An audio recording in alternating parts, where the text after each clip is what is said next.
Siapa sangka, kekristenan di Iran, negara Islam garis keras, tumbuh begitu pesat. Dan ternyata, ada seorang wanita Iran luar biasa di balik semua ini. Dia yang baru mengenal Yesus, dengan keberanian yang luar biasa, menyelundupkan ribuan Alkitab ke Iran, membawa terang Yesus ke tengah kegelapan. Bagaimana ia melakukannya, dan apa yang membuatnya rela mempertaruhkan nyawanya? Di balik semua aturan ketat dan pengawasan di Iran, negara dengan pemerintahan Islam garis keras, ada sebuah fakta yang mencengangkan. Kekristenan tumbuh dengan sangat pesat di sana. Namun, yang lebih mengejutkan, penyebaran ini ternyata memiliki kisah luar biasa di baliknya. Siapakah yang berani mengambil risiko besar untuk menyebarkan Injil di tengah ancaman hukuman matoi? Jawabannya adalah seorang wanita pemberani, bernama Marzi Amirizadeh. Ia tidak hanya membagikan pesan kasih Tuhan, tetapi juga menyelundupkan ribuan Alkitab ke dalam Iran. Dengan satu tujuan mulia, membawa terang Yesus ke hati orang-orang yang haus akan kebenaran. Bagaimana ia melakukannya? Apa yang membuatnya begitu gigih, meski ancaman penjara dan eksekusi selalu mengintai? Tetap di sini, karena kisahnya akan membuka mata Anda tentang kekuatan iman dan keberanian di tengah kegelapan. Bayangkan, di tengah negara dengan mayoritas Muslim yang sangat ketat, seorang gadis muda bermimpi tentang kuda putih yang berbicara. Marzi menceritakan pengalaman ini sebagai pertemuan pertamanya dengan Yesus. Dalam mimpi tersebut, ia merasakan kasih yang begitu besar. Kasih yang membuatnya menangis berhari-hari setelah bangun. Kisah ini menjadi awal perjalanannya mencari kebenaran. Marzi, sangat luar biasa bertemu dengan Anda, seorang Iran yang murtad. Tentu ini bukan sesuatu yang diinginkan oleh Republik Islam. Benar sekali, tetapi lebih dari 20 tahun yang lalu, saya bertemu Yesus dan menyerahkan hati saya kepadanya. Itu terjadi melalui mimpi. Sejak kecil, saya selalu penasaran untuk mencari kebenaran. Saya tumbuh di negara Muslim, di mana minoritas agama tidak memiliki hak, dan tidak ada yang diizinkan untuk mempraktikkan agama selain Islam. Saat saya berumur 17 tahun, untuk pertama kalinya Tuhan berbicara kepada saya melalui mimpi, melalui seekor kuda putih. Dalam mimpi itu, saya sedang berdoa ke langit. Tiba-tiba langit terbuka dan seekor kuda putih turun, serta mulai berbicara kepada saya. Ia berkata, "Naiklah di punggungku." Ketika saya menurut, kuda itu membawa saya ke sebuah kota di mana orang-orang keluar dari sebuah masjid besar. Awalnya, mereka tidak bisa melihat saya atau kuda itu. Tetapi tiba-tiba, Tuhan menunjukkan wajah asli mereka kepada saya. Mereka berubah menjadi makhluk liar. Dan saat mereka melihat saya di atas kuda, mereka menyerang saya. Kuda itu mulai berlari untuk menyelamatkan saya, dan saya memegang erat lehernya. Saat itu, saya merasakan cinta yang luar biasa dari kuda itu. Cinta yang belum pernah saya alami seumur hidup saya. Ketika kami aman, saya terbangun. Namun, selama berminggu-minggu, setiap malam, saya menangis. Saya ingin mati, ingin kembali kepadanya, dan merasakan cinta yang sama, seperti dalam mimpi itu.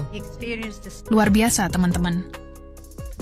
Dari mimpi sederhana tentang seekor kuda putih, Tuhan mulai bekerja dalam hidup Marzi.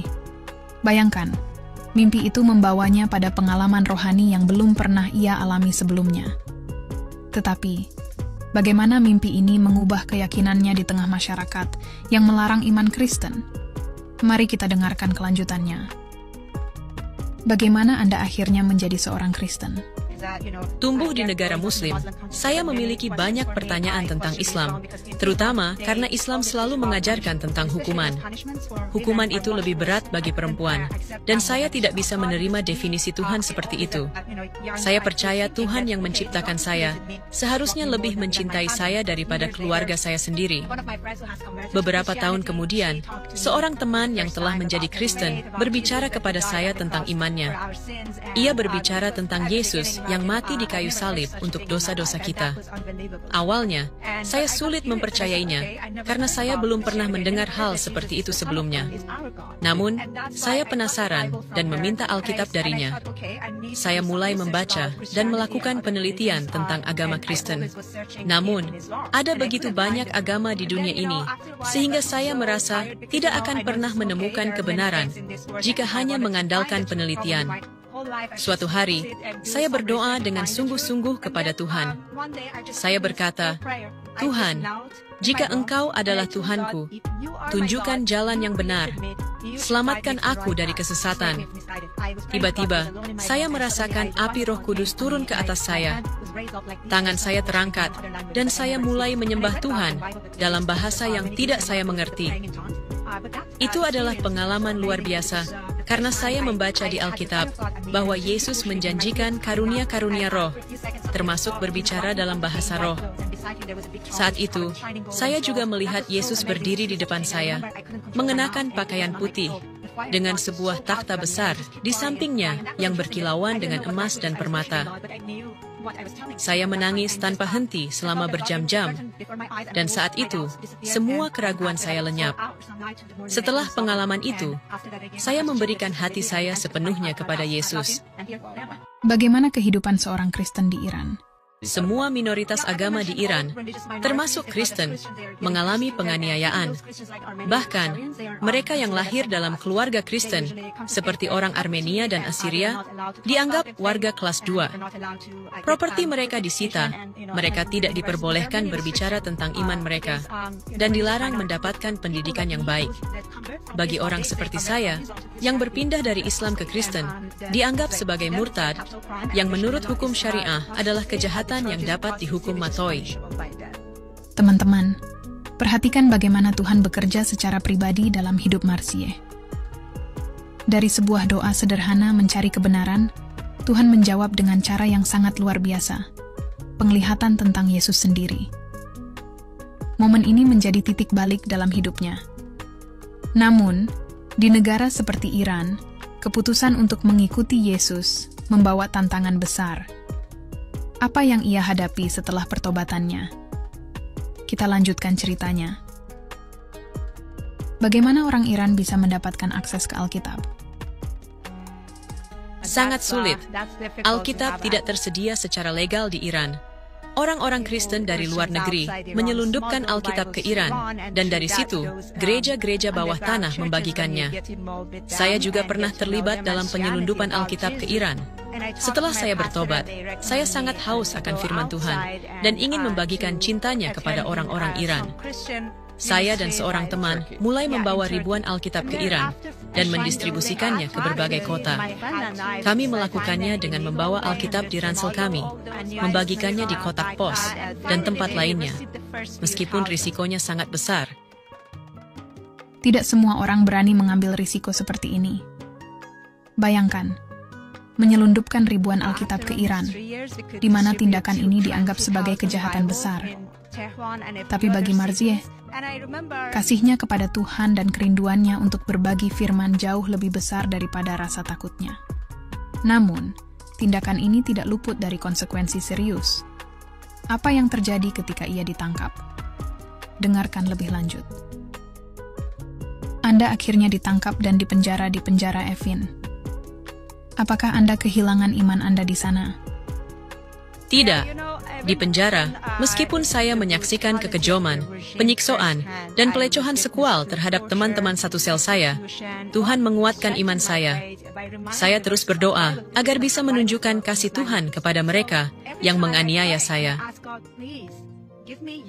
Sekarang Anda tinggal di Amerika Serikat dan berbicara menentang rezim Iran. Bagaimana menurut Anda? Apakah orang Iran terkejut melihat orang Israel mendukung mereka?